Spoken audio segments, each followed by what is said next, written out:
வணக்கம் நண்பர்களே. கடந்த 4 ஆண்டுகளாக இந்த விளம்பர நாடகம் ஆடிட்டு, இப்போது கடைசியில் ஒரு 5 மாதத்தை குரலி வித்தை காட்டுறது திமுக. தேசிய கல்விக் கொள்கை 2000 ஆண்டே வெளியிட்டாங்க.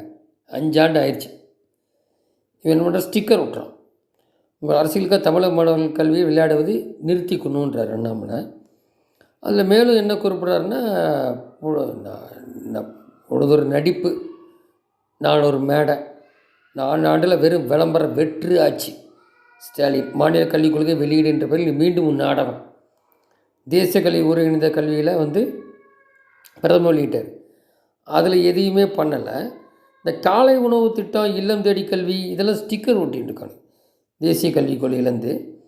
அப்புறம் தூங்கி கொண்டு தப்பு இந்த கல்விக் கொள்கையை வெளியிடுவோம் என்பது வெறும் விளம்பரம் இன்றி வேறு என்ன இப்போது.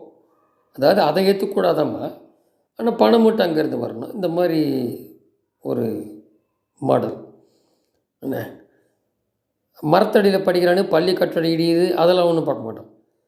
அலங்காரத்துக்காக கல்விக் கொள்கை என்று நாடகம் ஆடும் திமுக.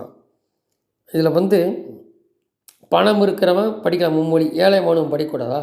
இப்போ நீட்டு ஏன் நல்லதுக்கெல்லாம் நீட்டு கிடையாது. ரகசியம் இல்லை, ஒரு முன்னாக்கம் இல்லை. சுப்ரீம் கோர்ட்டில் போக வேண்டியதுன்னு எதையோ சொல்லி வந்தாச்சு. இப்போ எல்லாம் சொல்கிறேன். இப்போ குறிப்பாக மேடைக்கு மேடி இப்போ பிரச்சாரம் போயிட்டு கேட்டால் படிக்கணும் சொல்கிறார் இல்லையா. இல்லாமல் இருந்தால் காசு வாங்கலாம். இது அந்த முன்னாடி ஆற்காடு வீரசாமி சொன்னதாக நம்மளை கொண்டுருக்காரு. நாங்கள் டம்மியாக நல்ல ஸ்டூடெண்ட்டை போடுவோம் ப்ரைவேட்டில், அப்புறம் செலக்ட் ஆகி கவர்மெண்ட் போனே அதுக்கு காசு வாங்குவோம் அப்படின்னு. அந்த மாதிரி பண்ண முடியல அப்படிங்கிறத வழியாக நீட்டில் பெருசாக ஏழைப்பாளையம் வரதெல்லாம் பிடிக்காதவங்களுக்கு.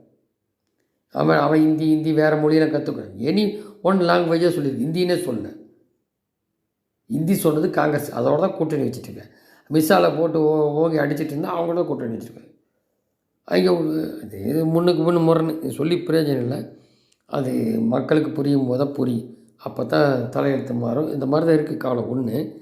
அப்புறம் ரெண்டாவது பார்த்திங்கன்னா, இப்போ சுப்ரீம் கோர்ட்டில் கேட்குறாங்க, மூளை இல்லாத என்னன்னே தெரியல, 2015 இந்த மாதிரி தீர்ப்பு கொடுத்துருக்காங்க, இந்த லேபிள்லாம் ஒட்டக்கூடாது அப்படின்னு. போய் சிவி சண்முகம் ஏடிஎம்கேல போட்டோன்னையும் இங்கே ஹைகோர்ட்டில் தடை பண்ணாங்க, சுப்ரீம் கோர்ட் வக்கேட் பண்ணிட்டாங்க. அப்புறம் அவர் 10 லட்சம் வேறு போட்டு விட்டாங்க, இந்த ஸ்டாலின் பேர் பிராண்டெல்லாம் யூஸ் பண்ணிக்கலான்ற மாதிரி. அது சுப்ரீம் கோர்ட்டை 2015 கொடுத்துருக்கு, அதை வச்சு தான் நாங்கள் கொடுத்தோம் அப்படின்னு. இதில் ஏதாவது டைஅப் இருக்கா? இந்த கபில் சிபில்ன்ற ஒரு சீனியர் வக்கீல், அவர் தான் இதெல்லாம் இது பண்ணுறாரு. அப்போ இங்கேருந்து போய் கொடுத்த 50-100 கோடி எல்லாம் ஊராங்கஸ்தான் கொடுத்தா, ஒருவேளை அவர் ஏதாவது டைஅப் வச்சுருக்காரா நீதிபதிகள் அந்த மாதிரி? ஏன்னா ஏற்கனவே உள்ள நீதிபதி